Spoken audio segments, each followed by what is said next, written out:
ప్రతి చట్టం ప్రజల సంరక్షణ కోసమే రూపొందించబడుతోంది. ఏ యాక్ట్ తీసుకొచ్చినా వ్యవస్థల పరిరక్షణే ధ్యేయం. నేరాలను కట్టడి చేయడం, ఆర్థిక క్రమశిక్షణను నిలబెట్టడంలోనూ దేశాభివృద్ధిలోనూ లా కీలక పాత్ర పోషించాలి. తప్పు చేయాలన్న ఆలోచనే రాకుండా రూల్స్ ద్వారా నియంత్రణ అవసరం. ఇవన్నీ ఇప్పటివరకు వింటూనే ఉన్నాం, చూస్తూనే ఉన్నాం. కానీ ఇప్పుడు కేంద్ర ప్రభుత్వం అవినీతిపై గట్టి చర్యలు తీసుకునేలా, రాజకీయ నాయకులపై కూడా వర్తించేలా ఓ కొత్త చట్టాన్ని తెరపైకి తీసుకొచ్చింది. ఈ చట్టం ప్రకారం కేవలం 30 రోజులు జైల్లో ఉంటే చాలు, పదవి ఊడిపోతుంది. మంత్రి నుంచి ముఖ్యమంత్రి, ప్రధాని వరకు ఎవ్వరూ అతీతులు కారు.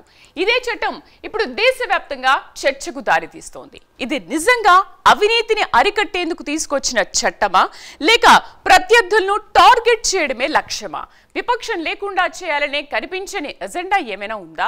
ప్రతిపక్షాల ఆరోపణల వెనుక ఉన్న వాస్తవాలు ఏంటి? కేంద్రంలో ఎవరున్నా దేశమంతా అదే ప్రభుత్వ పాలనలో ఉండాలన్న భావన వెనుక ఉన్న ఆలోచన ఏంటి? ఈ కొత్త చట్టం దేశ రాజకీయ దృశ్యాన్ని ఎలా మార్చబోతోంది? ఎన్నో ప్రశ్నలకు దారితీస్తున్న ఈ చట్టం గురించి ఇప్పుడు తెలుసుకుందాం.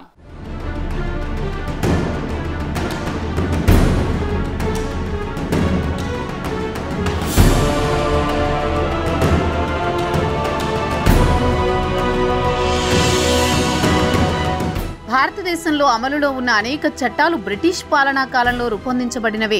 కానీ 2024లో కేంద్ర ప్రభుత్వం చట్టాల రూపురేఖలను పూర్తిగా మార్చే దిశగా కీలక అడుగు వేసింది. భారతీయ శిక్షా విధానాన్ని ఆధునీకరించేందుకు ఐపీసీకి బదులుగా భారతీయ న్యాయ సంహిత, సిఆర్పికి బదులుగా భారతీయ నాగరిక సురక్ష సంహిత, ఇండియన్ ఎవిడెన్స్ యాక్ట్ స్థానంలో భారతీయ సాక్ష్య అధినియం పేరుతో ప్రజలకు అందుబాటులోకి వచ్చాయి. నేటి అవసరాలకు, ఆధునిక నేరాలకు, స్వభావానికి అనుగుణంగా పాత చట్టాల్లోని అనవసరమైన అంశాలను తొలగిస్తూ కొత్త నిబంధనలను చేర్చి సమకాలిక చట్ట వ్యవస్థను రూపొందించారు.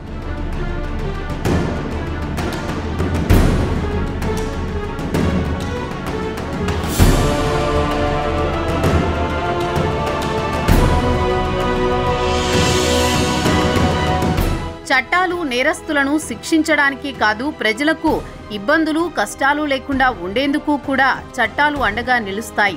ఇప్పటి వరకు ఆర్థిక నేరాలు, మాఫియా, సామ్రాజ్యాలపై దృష్టి పెట్టిన కేంద్ర ప్రభుత్వం ఇప్పుడు రాజకీయ నేతలపై దృష్టి సారించింది.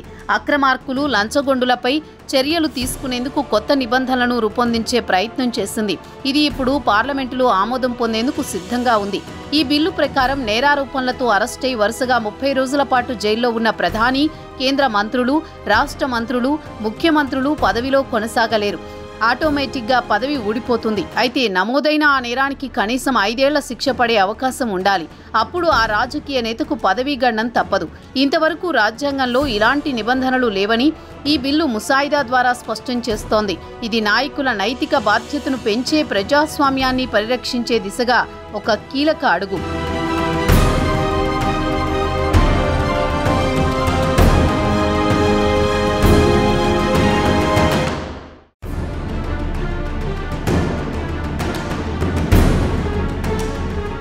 అధికార దుర్వినియోగం చేస్తున్న రాజకీయ నేతలకు చెక్ పెట్టేందుకు కేంద్ర ప్రభుత్వం తీసుకువచ్చిన 130వ రాజ్యాంగ సవరణ బిల్లు ప్రజాస్వామ్య పరిరక్షణకు ఆమోదయోగ్యమైన అడుగుగా చెప్పవచ్చు. బాధ్యతాయుత పదవిలో ఉన్న వ్యక్తులు అవినీతి రహితంగా పాలన సాగించేందుకు ఇలాంటి కట్టడి చట్టాలు సమాజానికి మేలు చేస్తాయి. గతంలో నేరారోపణలు ఎదుర్కొన్న రాజకీయ నాయకులు తమకు ఉన్న పవర్ను అడ్డుపెట్టుకుని తప్పించుకున్న ఉదాహరణలు చాలానే ఉన్నాయి. అలాగని ప్రతి ఆరోపణ నిజమని చెప్పలేం. కొన్ని నేరాలు రుజువవుతాయి, మరికొన్ని ఏళ్ల తరబడి కోర్టుల్లో నలుగుతూ ఉంటాయి. చట్టం దృష్టిలో అందరూ సమానమే. నేరం రుజువైతేనే దోషిగా పరిగణిస్తారు, అంతవరకు నిర్దోషిగా భావించాల్సిందే. ఈ కొత్త బిల్లు ప్రకారం పదవిలో ఉన్న నేతపై 5 సంవత్సరాల శిక్షకు దారితీసే నేరారోపణలతో 30 రోజుల పాటు జైల్లో ఉంటే 31వ రోజున ఆయన పదవి ఆటోమేటిక్గా రద్దవుతుంది. ఇది అధికారాన్ని కాపాడుకునే మార్గంగా పదవిని వాడుకునే నేతలకు గట్టి హెచ్చరికగానే చెప్పాల్సి ఉంటుంది.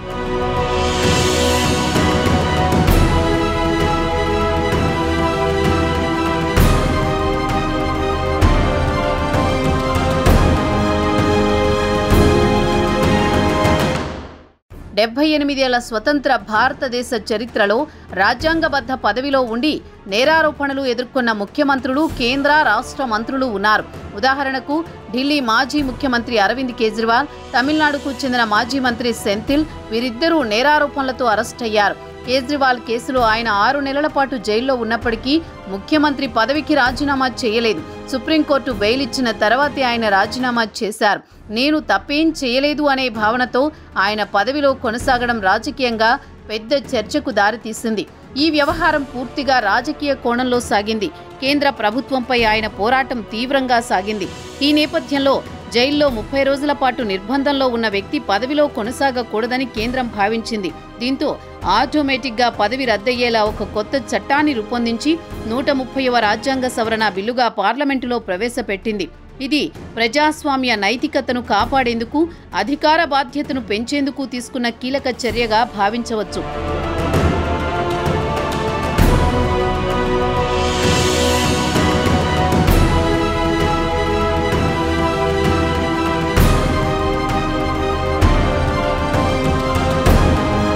ఇక్కడే మనం మరొక కీలక విషయాన్ని గమనించాలి. కేంద్ర ప్రభుత్వంపై ఇప్పటికే లెక్కలేనన్ని ఆరోపణలు వస్తూనే ఉన్నాయి. సిబిఐ, ఎన్ఫోర్స్మెంట్ డైరెక్టరేట్ వంటి దర్యాప్తు సంస్థలను ప్రత్యర్థులపై ఒత్తిడి తెచ్చేందుకు వాడుతున్నారన్న విమర్శలు విపక్షాల నుంచి నేటికీ వినిపిస్తున్నాయి. ఇంతటితో ఆగలేదు. ఎలక్షన్ కమిషన్ వంటి రాజ్యాంగబద్ధ వ్యవస్థ కూడా కేంద్రం చేతిలో కీలుబొమ్మగా మారిందని విపక్షాలు ఆరోపిస్తున్నాయి. ఇలాంటి పరిస్థితుల్లో కొంత స్వతంత్రంగా వ్యవహరిస్తున్న వ్యవస్థ ఉందంటే అది మన న్యాయ వ్యవస్థ మాత్రమేనని చెప్పాలి. కొన్ని సందర్భాల్లో సుప్రీంకోర్టు కేంద్ర ప్రభుత్వాన్ని పద్ధతి మార్చుకోవాలని సూచించడం వ్యవస్థల స్వతంత్రతను కాపాడే ప్రయత్నంగా భావించవచ్చు.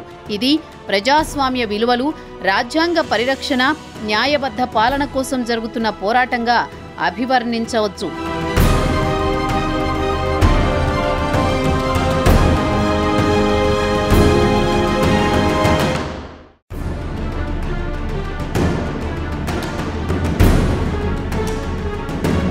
కేంద్రం తీసుకువచ్చిన 130వ రాజ్యాంగ సవరణ బిల్లుపై విపక్ష పార్టీలు తీవ్రంగా స్పందిస్తున్నాయి. ప్రధానంగా కాంగ్రెస్ అగ్రనేత ప్రియాంక గాంధీ, ఇతర నేతలు మాట్లాడుతూ ఈ బిల్లు ప్రజాస్వామ్యంపై ఎదురుదాడిగా అభివర్ణించారు.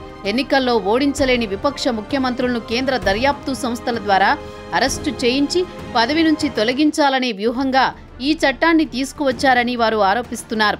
ఇది ఒక దుర్మార్గపు వలయమని విమర్శిస్తూ మొదట అరెస్టు చేస్తారు, తర్వాత చట్టం ఆధారంగా పదవి తొలగింపు, చివరికి ప్రభుత్వాన్ని కూల్చడమనే పూర్తి రాజకీయ వ్యూహంగా అభివర్ణిస్తున్నారు.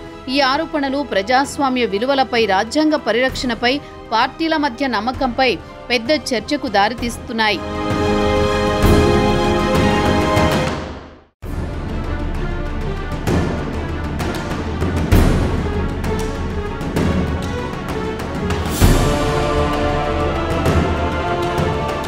చట్టాన్ని ప్రవేశపెట్టే సమయంలో న్యాయబద్ధతతో పాటు రాజకీయ స్వార్థాలకు అవకాశం ఎక్కువగా ఉంటుంది. ప్రస్తుతం ఆర్థిక నేరాలపై కేంద్ర ప్రభుత్వం గట్టిగా స్పందిస్తున్నప్పటికీ రాజకీయ పార్టీలకు చేరుతున్న విరాళాలపై మాత్రం ఎలాంటి చట్టాన్ని తీసుకురాలేకపోవడం విమర్శలకు దారితీస్తోంది. అత్యున్నత న్యాయస్థానం ఆదేశాలతో ఎలక్టోరల్ బాండ్స్ రూపంలో చేరిన విరాళాల్లో అత్యధిక భాగం బీజేపీకి చెందినవే కావడం గమనార్హం. ఈ నేపథ్యంలో తాజాగా ప్రవేశపెట్టిన పొలిటీషియన్స్ కట్టడి బిల్లు సమాఖ్య వ్యవస్థను, న్యాయ వ్యవస్థను బైపాస్ చేస్తోందని విపక్షాలు ఆరోపిస్తున్నాయి. కోర్టు తీర్పు లేకుండానే పదవి తొలగింపు అనేది రాజ్యాంగ విరుద్ధమని వారు వ్యాఖ్యానిస్తున్నారు. అయితే పాలక వర్గాలు మాత్రం అవినీతి నిర్మూలన, పదవుల బాధ్యత పెంపు అనే లక్ష్యంతో ఈ చట్టాన్ని తీసుకొచ్చామని చెబుతున్నారు. ఈ చర్చ ప్రజాస్వామ్య విలువలు, రాజ్యాంగ పరిరక్షణ, రాజకీయ నైతికతల మధ్య సాగుతోంది.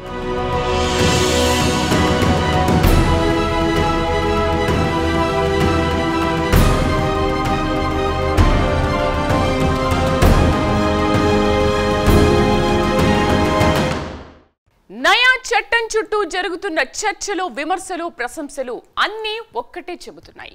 ఇది కేవలం ఒక చట్టం కాదు, దేశ రాజకీయ దృశ్యాన్ని మార్చే ప్రయత్నం. అవినీతి నిర్మూలన అనే నినాదంతో తెరపైకి వచ్చిన ఈ బిల్లు ప్రజాస్వామ్య విలువలపై, రాజ్యాంగ పరిరక్షణపై, వ్యవస్థల స్వతంత్రతపై ప్రశ్నలు లేవనెత్తుతోంది. ఒకవైపు నైతిక బాధ్యతను పెంచే మార్గంగా దీన్ని చూస్తున్నారు. మరోవైపు రాజకీయ వ్యూహంగా ప్రత్యర్థులను టార్గెట్ చేసే సాధనంగా భావిస్తున్నారు. నేరం రుజువయ్యే వరకు నిర్దోషిగా పరిగణించాలన్న రాజ్యాంగ సూత్రాన్ని బైపాస్ చేస్తుందా, లేక ప్రజల నమ్మకాన్ని నిలబెట్టే మార్గమా? ఈ చట్టం అమల్లోకి వచ్చిన తర్వాత రాజకీయ నాయకుల ప్రవర్తన, వ్యవస్థల పనితీరు, ప్రజల న్యాయంపై నమ్మకం ఇవన్నీ కొత్త దిశలో ప్రయాణించబోతున్నాయి. ఇది చట్టం రూపంలో వచ్చిన ఆ ప్రశ్నలన్నింటికీ సమాధానం మాత్రం కాలమే చెబుతుంది.